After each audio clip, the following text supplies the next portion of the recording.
விஜயனும் நான்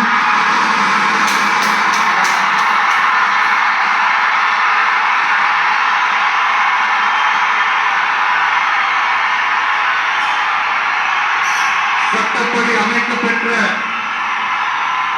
இந்திய அரசியல் அமைப்பின்பால் உண்மையான நம்பிக்கையும் மாறா பற்றும் கொண்டிருப்பேன் என்றும் இந்திய நாட்டின் ஒப்பில்லாத முழு முதல் ஆட்சியையும் ஒருமையையும் நிலை நிறுத்துவேன் என்றும் தமிழ்நாட்டு அரசின் முதலமைச்சராக உண்மையாகவும் உளச்சான்றின் படியும் என் கடமையை நிறைவேற்றுவேன் என்றும் அரசியல் அமைப்பிற்கும் சட்டத்திற்கும் இணங்க அச்சமும் ஒருதலை சார்பும் இன்றி விருப்பு வெறுப்பை விலக்கி பலதரப்பட்ட மக்கள் அனைவருக்கும் நேர்மையானதை செய்வேன் என்றும் ஆண்டவன் மீது ஆணையிட்டு